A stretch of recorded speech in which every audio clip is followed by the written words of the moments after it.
Hello dear students, today we are going to see using no sooner than. चला तर विद्यार्थी मित्रांनो, आज आपण using no sooner than बघूया.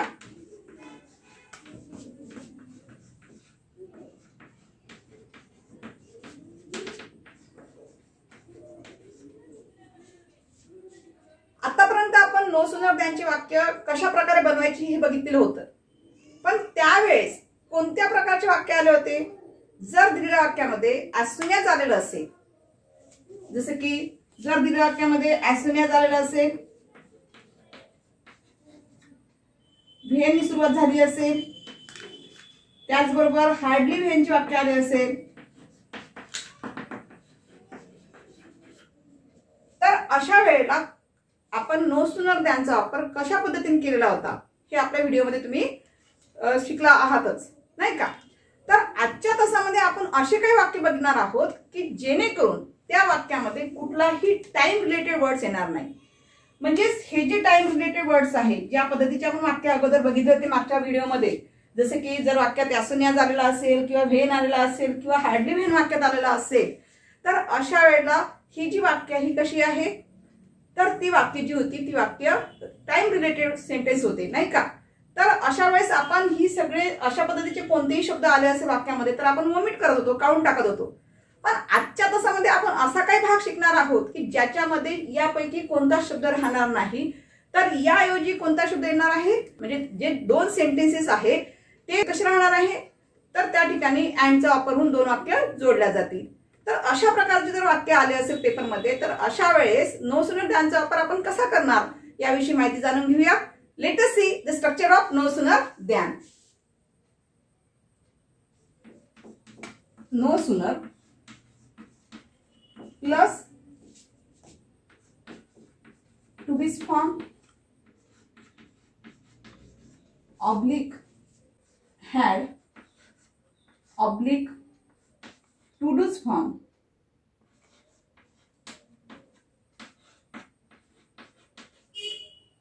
plus subject plus proper verb plus first sentence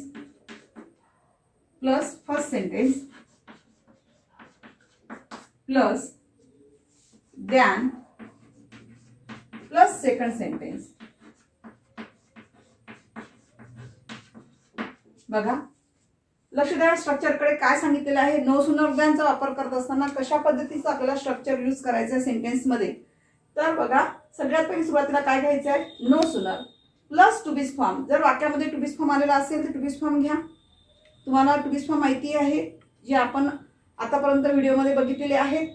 M, is, are, was, were ही सगळी काय आहे, टू बीज फॉर्म आहेत. ऑब्लिक हॅड म्हणजेच काय, जर वाक्यात टू बीज फॉर्म नसेल, जर वाक्यात हॅड आलेला असेल तर हॅडचा वापर करायचा आहे, ठीक आहे. जर हे दोन्हीही वाक्यामध्ये नसेल, टू बीज फॉर्म नसेल आणि हॅड नसेल, तर अशा वेळेस कशाचा वापर करायचा आहे, टू डूज फॉर्म करायचा आहे. म्हणजे टू डूज फॉर्म करायचं म्हणजे नेमकं काय करायचं आहे याविषयी आपण एकदा व्हिडिओ बघितलेला होता नो सूनर दॅन करत असताना, ठीक आहे. म्हणजे टू डूज फॉर्म म्हणजे नेमकी कोणती असतात, डू, डज आणि डीड. तरी तुम्हाला एकदा सांगते टू डूज फॉर्म कोणती असतात. बघा, टू डूज फॉर्म कोणती असतात, डू, डज आणि डीड. आता ही कशी काढली जात असतात, तर या ठिकाणी एक्झाम्पलच्या माध्यमातून लक्षात घेऊया आपण. सपोज जर फर्स्ट फॉर्म ऑफ वर्ब आलं असेल तर अशा वेळेस डू वापरायचा. जर याला यस, यस, आय एस लागून आलं असेल तर अशा वेळेस काय वापरायचं आहे, डजचा वापर करायचा आहे.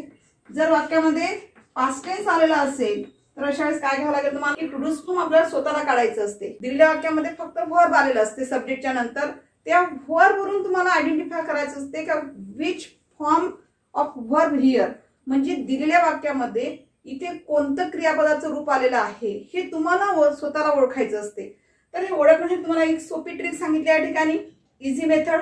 जसे की फर्स्ट फॉर्म ऑफ वर्ब आला असेल, फॉर एक्झाम्पल म्हणून सांगते, इथे फर्स्ट फॉर्म ऑफ वर्ब आला असेल, डू घ्यायचं. जर वर्बला यस, यस, आय एस काय लागून आलेलं असेल तर अशा वेळेस डज बाजूला काढायचं. आणि जर वर्बचं सेकंड फॉर्म आलेलं असेल किंवा सेकंड फॉर्म ऑफ वर्ब आलेलं असेल तर अशा वेळेस काय वापरायचं तुम्हाला, डीड बाजूला काढायचं आहे. अंडरस्टँड? ठीक आहे. त्यानंतर तुम्हाला काय घ्यायचं आहे, सब्जेक्ट घ्यायचं आहे plus proper verb. Proper verb म्हणजे काय, योग्य ते क्रियापद घ्यायचं आहे. म्हणजे जे वाक्यात आलंय ते क्रियापद नाही घ्यायचं आहे. ज्यावेळेस मी एक्झाम्पल समजून सांगेल त्यावेळेस तुमच्या लक्षात येईलच की प्रॉपर व्हर्ब नेमकं काय असते. ठीक आहे. त्यानंतर remaining part of sentence, first sentence म्हणजे जे काही पहिल्या वाक्याचा भाग शिल्लक राहिलेला असेल किंवा नसेल, हे मी दोन्ही पद्धतीने तुम्हाला या ठिकाणी स्ट्रक्चर तयार करून दिलेलं आहे. जर असेल फर्स्ट सेंटेन्स तर लिहा, नसेल तर दॅन मी सेकंड सेंटेन्स जॉईन करायचं. ठीक आहे. तर या ठिकाणी first sentence plus then plus second sentence. ठीक आहे. Is it clear?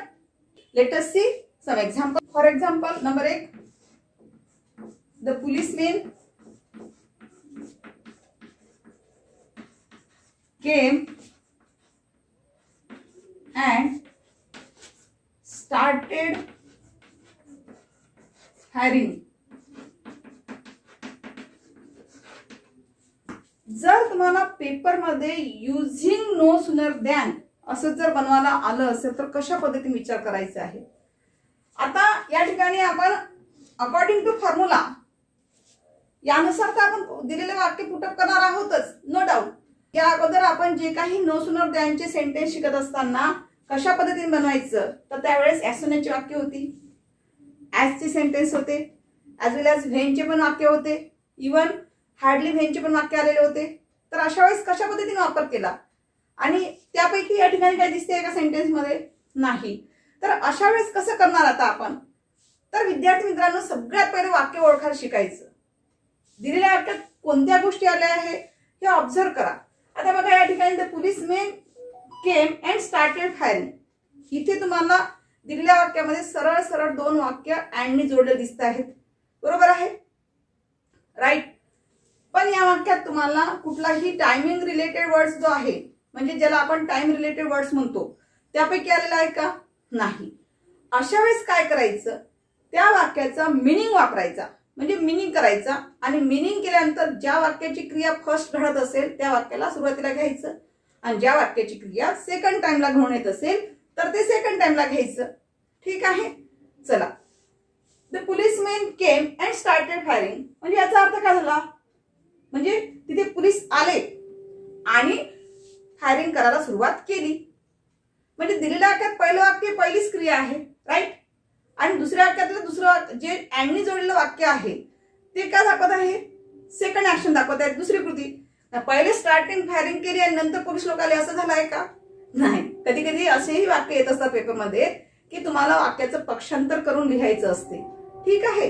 पण या ठिकाणी वाक्याच्या अर्थानुसार तुम्हाला पहिलं वाक्य ही पहिलीच क्रिया घडत आहे आणि दुसऱ्या वाक्यामध्ये दुसरी क्रिया घडत आहे. तर अशा वेळेस कशा पद्धतीने आपण नो सुनर दॅनचा वापर करायचा हे बघूया.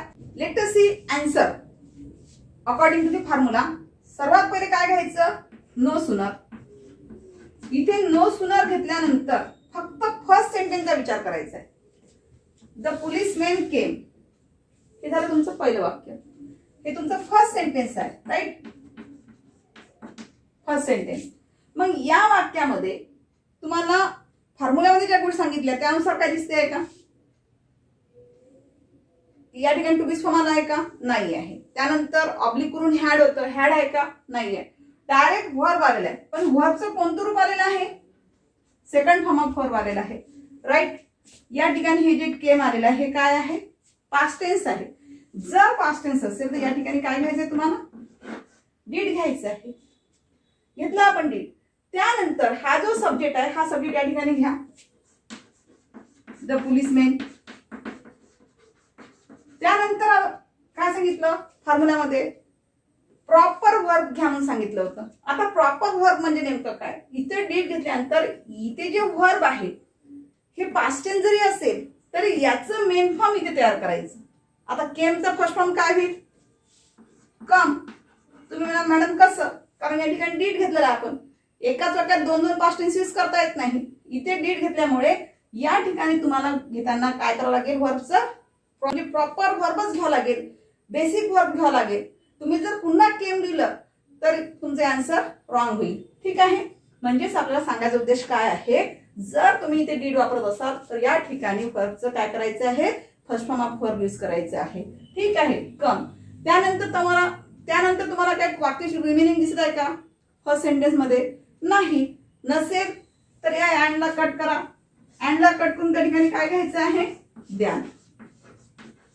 त्यानंतर आपल्याला काय करायचं आहे? सेकंड सेंटेन्स जुळवून द्यायचं आहे. पण विद्यार्थी मित्रांनो, इतकं साधं नाहीये की मॅडम या ठिकाणी यांच्यानंतर स्टार्टेड फायरिंग आला आहे तो. हे डायरेक्ट जर तुम्ही घेतलं तर तुमचं आन्सर रॉंग होते. कारण वाक्याचा जो अर्थ आहे तो वाक्याचा अर्थ आपल्याला जसा तसाच ठेवायचा असतो. तुम्ही जर अँडला कट केला आणि स्टार्टेड फायरिंग दिलं, तुमचं आन्सर रॉंग होईल. मग यासाठी तुम्हाला काय करावं लागेल? यासाठी विद्यार्थी मित्रांनो एकच गोष्ट लक्षात घ्यायची आहे की अँडच्या नंतर इथे आलेला हा जो सब्जेक्ट आहे, इथे सब्जेक्ट दिसतोय का तुम्हाला? या ठिकाणी सब्जेक्ट नाहीये. मग आता सब्जेक्ट नाहीये, आपल्याला द्यांच्या नंतर सब्जेक्ट आवश्यक आहे. मग आता सब्जेक्ट आणाल कुठून तुम्ही? तर काय करायचं? फर्स्ट सेंटेन्स मध्ये जो सब्जेक्ट आहे त्याचं तुम्ही प्रोनाउन काढायचं. आता पहिल्या वाक्यातला सब्जेक्ट कोणता आहे? The policeman. राईट. हा तुमचा सब्जेक्ट झालेला आहे. हा तुमचा सब्जेक्ट झालेला आहे the policeman.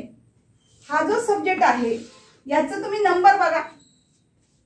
Numbers means singular plural, यापैकी कोणता आहे ते बघा. आता काही विद्यार्थी ते कन्फ्युज होतील. काही विद्यार्थी म्हणतील की सिंगुलर आहे मग ही वापरतील.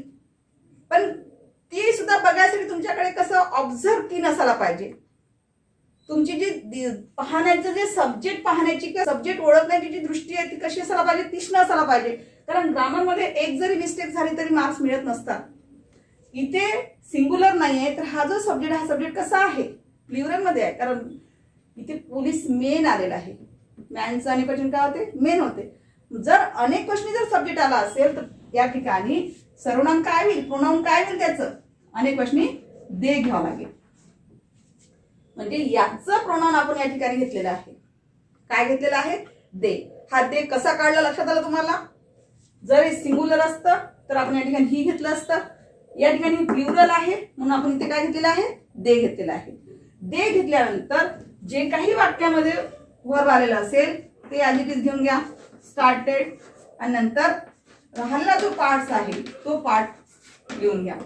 बघा आन्सर कसं झालेलं आहे? No sooner did the policemen come than they started firing. ठीक आहे. In this way we have seen the first part of no sooner than sentences. In the next video we will see the next part of this topic. Thank you.